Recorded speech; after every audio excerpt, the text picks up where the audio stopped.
Thank you all for being here today. Obviously, yesterday was traumatic, it was stressful, and the most accurate word would be heartbreaking. There were 250 people that were housed at the Drake Hotel. All 250 people that are no longer there are safe. There were no serious injuries, and thankfully, due to the wonderful work of our firefighters and our fire department, they're all safe.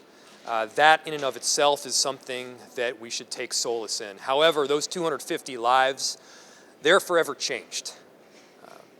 I'm thankful for the collaboration that we've had with Hennepin County and Chair Marion Green, with the state of Minnesota and our governor, and of course with our nonprofit partners. The Red Cross was there from the very first minute.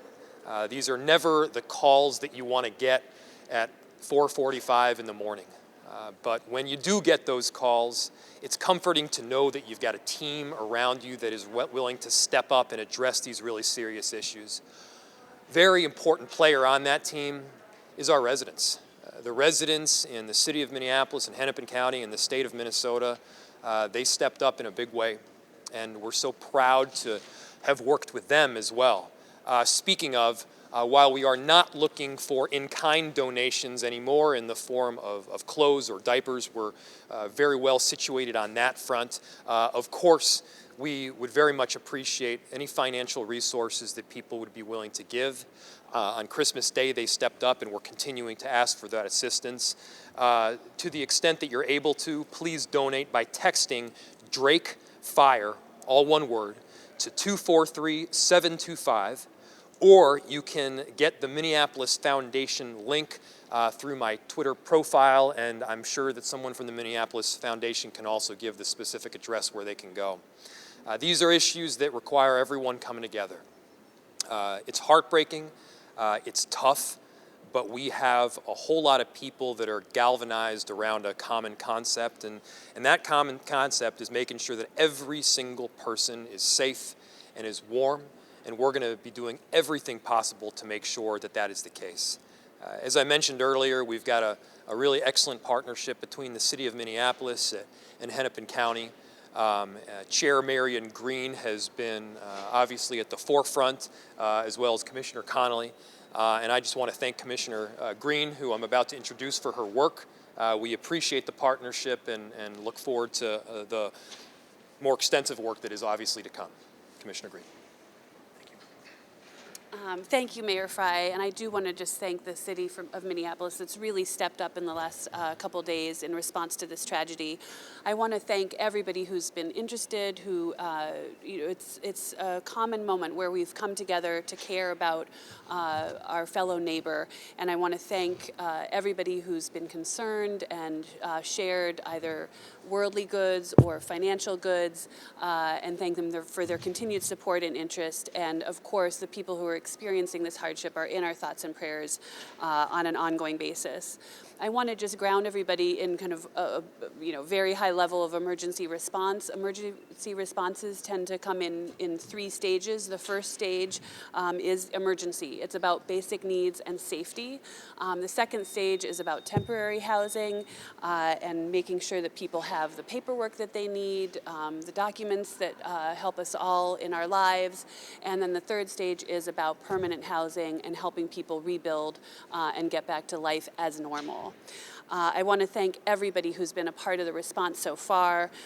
We have firefighters, paramedics, police, all the first responders have just been incredible, and the city of Minneapolis and Hennepin County, obviously there's a close partnership there, and of course the American Red Cross, who are a go-to organization in times like this, so I want to say thank you. It's an amazing effort and represents incredible collaboration and has a particular poignancy since yesterday many people were celebrating Christmas, and I think that takes particular acknowledgement. We're here to answer all the questions that we can. We want to be transparent and helpful to the best of our ability. We want to keep you informed. The first person who we're going to hear from is Phil Hansen from the American Red Cross, and we'll go from there with others involved in this effort. And I'm just going to make sure that everybody who does speak says their name and organization. Thanks so much, and thank you, Phil. Absolutely. So Phil Hansen, Philhansen, Regional Executive, American Red Cross, Minnesota. So clearly we had a very tragic day yesterday for many families. We are doing all we can with a great group of partners to help provide assistance to these families right now.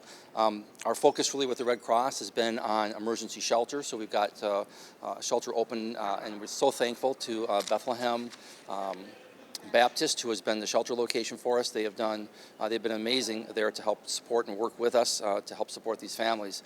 Last night we had 111 people with us sheltering overnight. And again, while they're sheltering with us, we're providing them with food. We're providing them with emergency relief supplies, comfort kits. We have an emotional support team, a disaster and mental health team that's supporting the families in there as well, and a whole team of health service team members that are helping with medical-related needs. We have people that need replacement of things like insulin. We have folks that need replacement of medical devices, prescriptions refilled. We're handling all that kind of thing in the shelter right now as we speak. Again, close to 24 Red Cross volunteers have been on the ground providing the immediate assistance. The team is there now, and they're going to be overnight and for the next several days continuing to work with and support the families that have been hurt. Again, I'm so thankful to the Bethlehem Baptist Church, to emergency management, to Hennepin County, to all of our team members. We've been working so closely with public health, coming together yesterday, last night, and today to make sure that these families are getting all the support and help that they need. It's an amazing turnout, and our community, not just on Christmas Day, but every day, turns out this way to help one another, and we're so thankful for the good support that we get. The Red Cross will continue to provide assistance to these families for the next several days, and we'll continue to work with our partners to help them travel the path to what comes next for their homes and for their future. Thank you.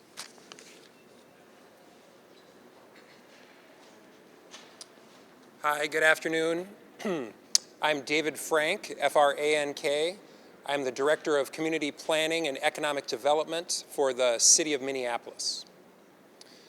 So our team started paying attention to the structure of the building yesterday during the fire, all during the day, and then together with others from the city and with a contractor, we were on site early this morning to evaluate the current condition of the building.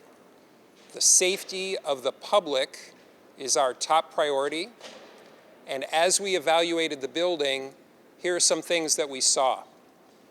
The roof and the third floor, or what was the roof and what was the third floor, is now on top of the second floor inside the building, as is all the water that was pushed into the structure to combat the fire. That's a lot of load to be sitting on a floor inside the building that was not designed for it, and it's a lot of water with nowhere to go.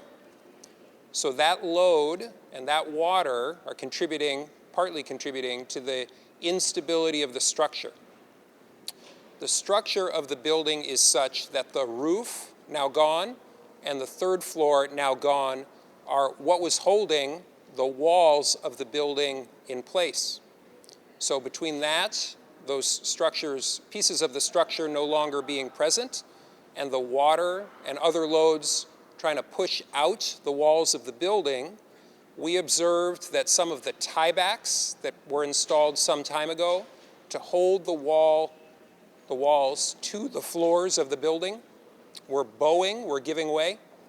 We also observed some loose bricks, and those were signs to us that the structure was not safe for the general public, and so we have directed a contractor to mobilize and to proceed with the demolition of the east portion of the building and to evaluate what they find as they complete that work. So this is an ongoing process. I'm sure you will have questions, and we will know a lot more as the contractor gets started.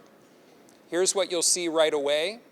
Either by now or shortly, the ground floor windows will be boarded up on the east part of the building, and there will soon be fence around the property. The contractor is working with our fantastic city teams in Public Works and other places to make sure that traffic plans are taken into account, that utilities are disconnected, and we will have much more information on the schedule as the contractor gets mobilized. So they will be mobilizing, and then they will be proceeding to demolish the east portion of the building, and you will see all that in the next day to 2 days. Thank you.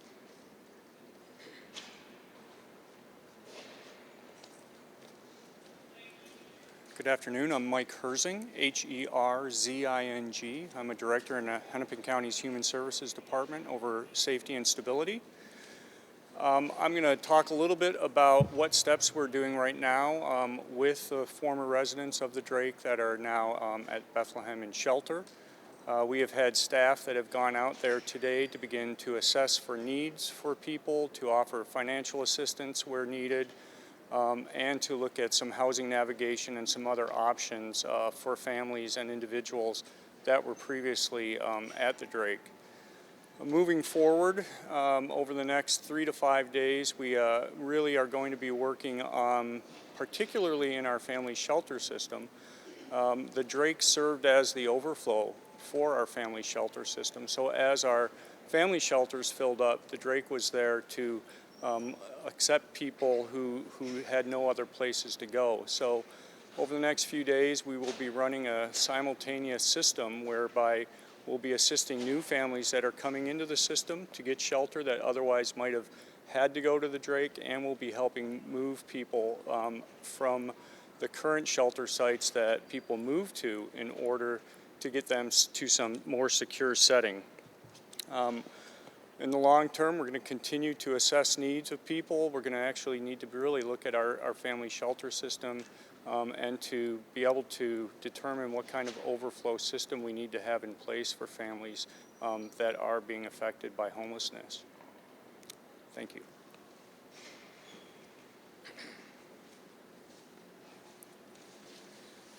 Hello, I'm Brian Tyner, the Assistant Chief of Administration for the Minneapolis Fire Department. I'm here to talk about a little bit about the fire department's involvement in this fire. Yesterday, we responded to a call for fire at this building at about 3 a.m.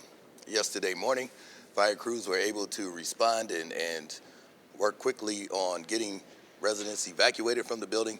Crews put up ladders to help residents out from the upper floors, and that was all successful. We were able to get everyone out of the building successfully and thankfully alive. After that, we worked on trying to suppress the fire, which when we got there, we found to be in 4 units on the 2nd floor. We were able to knock that fire down, the bulk of that fire down, relatively quickly, but when we were doing overhaul, we found that the fire had already extended into the attic area below the roof. The fire spread through there. We found after a little while that it was getting to the point where we were not going to be able to fight that fire from within the building. So we changed strategies, came outside to what we call a defensive strategy, where we set up our water monitors and started pouring water on the building from the outside. We continued to do that for approximately the next 32 hours, and we finally finished up at about 12 o'clock this afternoon. Once we finally got the fire put out, the building official came and did his assessment, and you've already talked to him, but basically that's where we are at. We are very thankful that everybody was able to get out of this building alive, especially considering the time of the morning that the fire occurred and the amount of people that were in the building. Secondly, I'd like to take this time to thank, on behalf of the Minneapolis Fire Department, the many people who have been generous in making donations to the victims of this tragic event. People have really come out with an outpouring of support, and we are very thankful for that. We have also put on the fire department's Twitter page the Minneapolis Foundation link. If anybody would like to make monetary donations, they can find that there.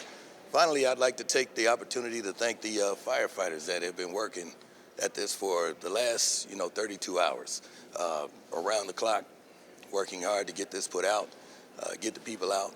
and did a great job. So with that, I will move to the next person. Thank you.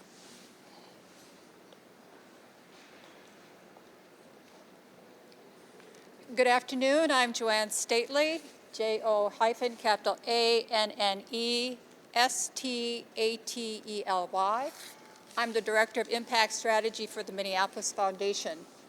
On behalf of our President and CEO, R.T. Ryback, and our Senior Vice President, Shonda Smith-Baker, we wish to express our thanks to the first responders who are dealing with these families who have experienced some of the most tragic impact in their lives as of yesterday.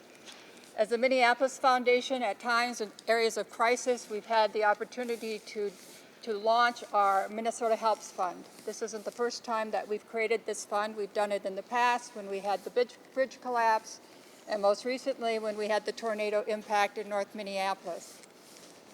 As a foundation, we have a unique role to play when we work in partnership with the City of Minneapolis and with Hennepin County. And yesterday afternoon, in conversations with the city in particular and also with the county, we launched this fund.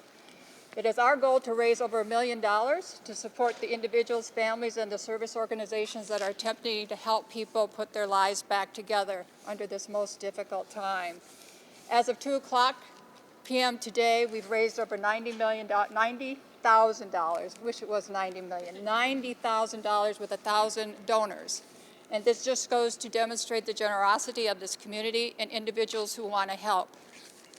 We understand kind of the impact and the requests that we heard today from the mayor and others, that the need for actual dollars is very important. But the need for those dollars, while they're immediate, we need to take care of those immediate long-term needs. We are fully aware of the work of addressing homelessness in this community. And this is a long-term need that we have. So while our goal is to raise dollars in this short term, to help the individuals and families in those organizations, it's also our goal to raise dollars for the long term, that people need to have permanent, stable housing. So this isn't just more shelter, this is actually helping to stabilize our families. This is a long-term effort, one that we've all been in for a number of years. We hope that we can really conquer this issue of homelessness, particularly for our most disadvantaged individuals and families in our community. And again, we want to extend our condolences to them personally on behalf of our foundation and our board of directors. I also just want to reemphasize the need for cash donations, and I also say to the Red Cross as well. But we have set up the fund. You can either go directly to our website and hit the donate button, or as the mayor pointed out, we have a special hashtag for, you can do it on your phone, Drake Fire, all capital letters, Drake Fire 243725. And again, we appreciate all the work that's been done again with the first responders, and we look forward to this partnership as we move through this all together. Thank you. All right, time for questions now. Have you found sites to send people after I understand a lot are staying in the church until Saturday? Have you guys identified locations for Saturday? So we have, sorry guys. Yes, so we have actually 2 additional locations that have stepped forward to say that we can have our shelter there. And so it's very likely that we're going to move people on at some point to those locations after Saturday or on Saturday. So we will continue sheltering people after the Saturday time frame in a different location though. We're looking at both of them right now to make sure which one is the most suitable and most appropriate for this group of people. And so once we kind of have that identified, we'll get the name of the new place out to everybody. Yep. Will that fit all the 111 people? Isn't there Correct. those 2 facilities? Yes. Yeah, there is. Yep. So we're being careful to look at the next location as being a place we can get everyone into as well. Yeah. Yeah, it's a great question. Our partners at Downtown Council and DID are helping us to go through those items and determine an equitable way to get those out to the families. So they're being gone through right now, and we're going to find a way to make sure we match them up with the families' needs, and then get those into the hands of folks.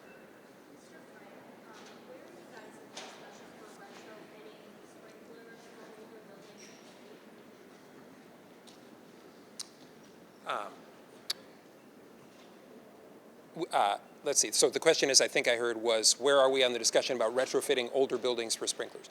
My understanding is it is state law that what the building code was at the time that a building was constructed is what is required, and that there have been attempts in the past to get the legislature and the governor to agree to modify that, and those attempts have not been successful. We've obviously had two recent tragedies that have made your question one that a lot of people are asking. So we are talking to within the city enterprise and with partners and to some legislators, I think, to sound out the possibility of that law changing. But in the meantime, it's a discussion and nothing more. Does action need to be taken on the city or the county level to address that more immediately if the legislature is able to put that into session? Again, my understanding is it is state law that if we wanted to, and I'll speak for the city, if we wanted to, we could not require older buildings that were built under a different building code and complied with the code they were built under, we could not require them to install sprinklers unless the state law changed. Commissioner Green, but could you, Offering incentives to some of these organizations and companies to retrofit them? As I say, in light of a couple of very recent and visible tragedies, we are having conversations about whether incentives are a good idea or whether it should be combined with a legislative change. along those lines, Commissioner Green, is that something that the county can do within the purview of the county board to designate overflow shelters to make sure that they have sprinklers and that they meet certain safety requirements? Thank you. The Hennepin County is subject to the same state laws and the same kind of limitations on what we can change or not change with the approval of the legislature. So unfortunately, we can't change that. Well, I mean, but you could find facilities that are newer, that were built under that requirement. Yes, definitely. If that's going to be part of your consideration, start looking for overflow shelters that have sprinklers. I think that, so our county staff inspect everywhere that we contract with, and so that'll continue to be a part of our process, and I think we'll start to, we'll begin to look at what makes sense in terms of features like this. As we've alluded to, two recent tragedies, so it's very much on our minds. David, question for you again. Are you trying to save half of that hotel, the west side? The determination that we have made is that the east side is not safe, and that's what we have instructed the contractor to mobilize and to demolish. At this time, based on the information we have, which will change noticeably once the contractor is inside and working, the information that we have is that the west side can be saved, will be saved, but the buildings are interconnected, and this is a dynamic environment, to say the least, that the buildings were not designed for. So I would characterize us as hopeful as opposed to predicting or expecting. No, there are reports that part of that building actually was sprinkler. Do you know if those were working at the time? I have not heard those reports, and so I can't comment on that. Is there anything you can tell us about the owners of the building? I can tell you that we have reached out to the owners of the building to let them know about our decision to demolish the east part of the building, and we will be working with them to coordinate, right? After the demolition and after the public safety is guaranteed, we will be taking a big step back, and it is private property with all the regular rules and requirements, and it will be up to the owner about what happens next after that. This question is for Brian. Talk to me about what a toll this took on the department of firefighters. I mean, was it the same firefighters out there for 32 hours?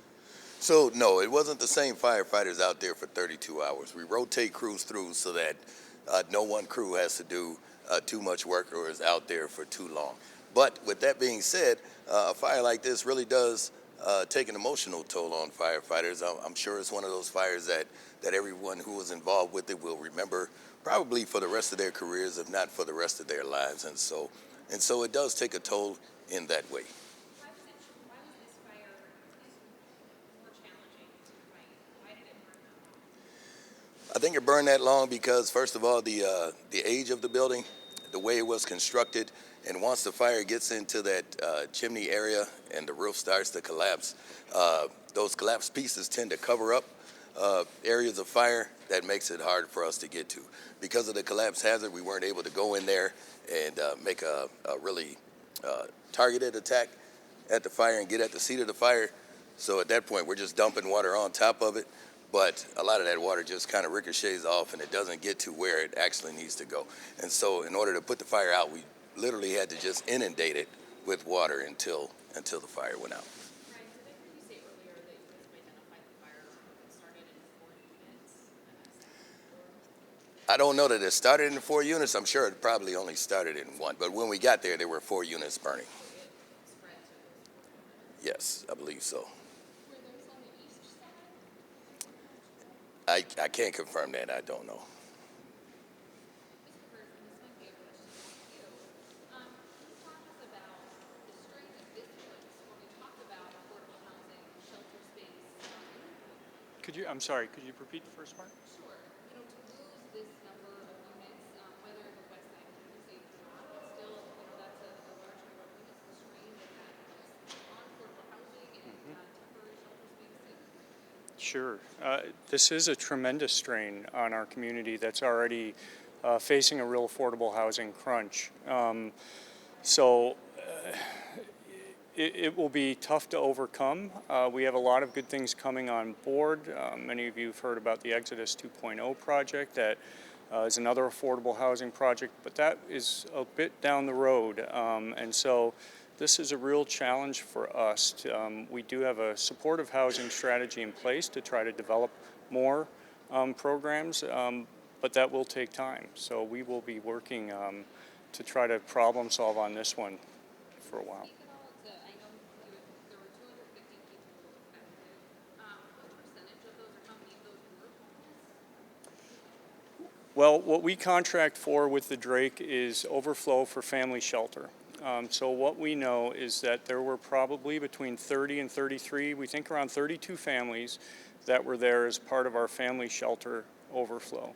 The remaining individuals that were there, the single adults or other families, would have been there on their own private pay. Some of those certainly may have been involved with our homeless system from time to time.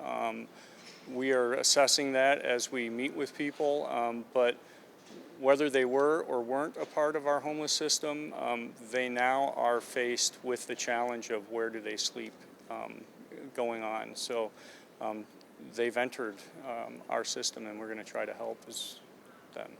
And Mike, are these families, the 32 families, they would have been ones who received vouchers to stay at the Drake because they were not able to stay at the Correct. Correct. Okay. And do you know how much money that in vouchers the county receives? Yeah. It's a good question. I actually happen to have that. Yeah, at the Drake, and I'm going to give you 2018 numbers, we had about $843,000 that we paid for our overflow shelter system out of a total of about $5 million in our family shelter system that we put in.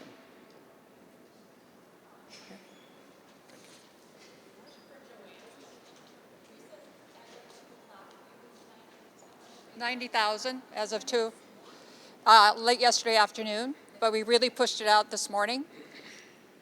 Yeah, within about 24 hours. That's a pretty good response.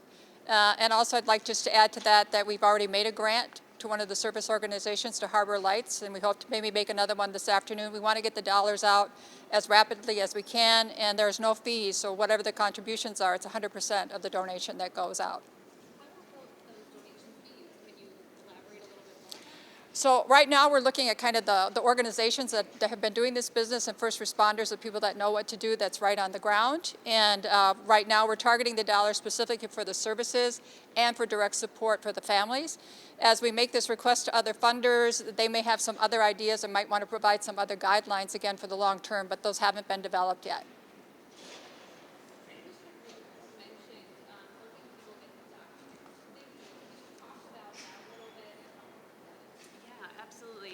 So for many folks who were living at the Drake, their lives were in their hotel rooms. And So they're working to rebuild their lives, and oftentimes to engage with the state or the county, you're asked for documentation of who you are or so on. And so some of that is having that birth certificate or that driver's license. Additionally, folks had EBT cards that presumably are lost now, and so we want to replace those kind of as quickly as possible without having people jump through hoops again to get those cards. Those are the kinds of things that help people access emergency services, and we want to make sure that we remove the barriers to access emergency services and also remove the barriers to getting the help on the documents themselves. So.